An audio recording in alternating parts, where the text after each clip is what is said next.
আসসালামু আলাইকুম। সবাইকে স্বাগতম ফাতেমাস কিচেনে নতুন আরও একটি রেসিপি দেখার জন্য। আজকে আমি কচুমুখী বেগুন দিয়ে চিংড়ি মাছ রান্না করেছি আর সেই রেসিপিটি আপনাদের সাথে শেয়ার করব। আশা করি আজকের রেসিপিটিও আপনাদের ভালো লাগবে। এর জন্য আমি হাঁড়িতে প্রথমে তেল দিয়ে দিলাম পরিমাণ মতো, আর দিয়ে দিলাম 1 টেবিল চামচ পেঁয়াজ কুচি। এখন এই পেঁয়াজটাকে আমি একটু হালকা ভেজে নেব। আর ভাজা হওয়ার পর এখানে আমি অল্প পরিমাণে পানি দিয়ে দিব, যাতে করে পেঁয়াজটা পুড়ে না যায়। আর এখানে দিয়ে দিচ্ছি সামান্য পরিমাণে আদা বাটা, রসুন বাটা, দিচ্ছি গুঁড়া মশলা, মরিচ গুঁড়ো, হলুদ গুঁড়ো, ধনে গুঁড়ো, জিরা গুঁড়ো, আর দিচ্ছি স্বাদ মতো লবণ। এখন এই মশলাটাকে আমি ভালোভাবে নেড়েচেড়ে মিশিয়ে কষিয়ে নেব। আর আজকের তরকারিটা যেহেতু আমি চিংড়ি মাছ দিয়ে রান্না করব, সেজন্য এই মশলার মধ্যেই চিংড়ি মাছটাকে আমি কষিয়ে নেব। এখানে আমি কয়েক পিস চিংড়ি মাছ নিয়েছি। এখন এই চিংড়ি মাছটাকে আমি মশলার সাথে নেড়েচেড়ে ঢেকে একটু কষিয়ে নেব। আর বেশি সময় কিন্তু চিংড়ি মাছটা রান্না করা যাবে না, তাহলে চিংড়ি মাছটা কিন্তু অনেকটাই শক্ত হয়ে যাবে।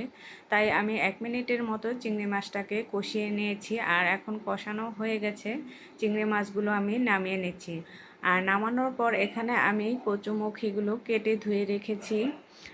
এখন সেই মশলাগুলোর মধ্যে আমি কচুমুখিটা দিয়ে নেড়েচেড়ে অল্প একটু পানি দিয়ে ভালো মতো কচুমুখিটা কষিয়ে নেব।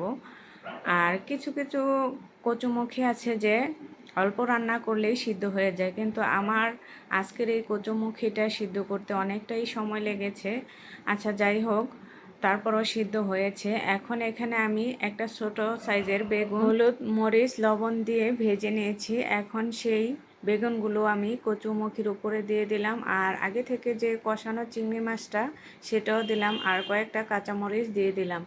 এখন নেড়েচেড়ে এটার মধ্যে আমি দিয়ে দেব ঝোলের পানি। আর এখানে কিন্তু আমি বেশি পরিমাণে পানি দেব না, তাহলে কিন্তু সবজিগুলো একেবারেই গলে যাবে।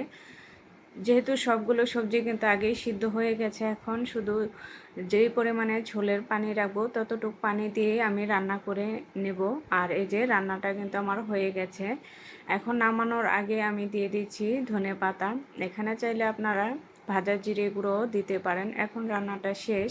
5 মিনিট পর আমি একটা বাটিতে তরকারিটাকে পরিবেশন করে নিয়েছি। দেখতে পাচ্ছেন মাশাআল্লাহ, দেখতে যেমন সুন্দর হয়েছে, খেতেও ভীষণ ভালো ছিল।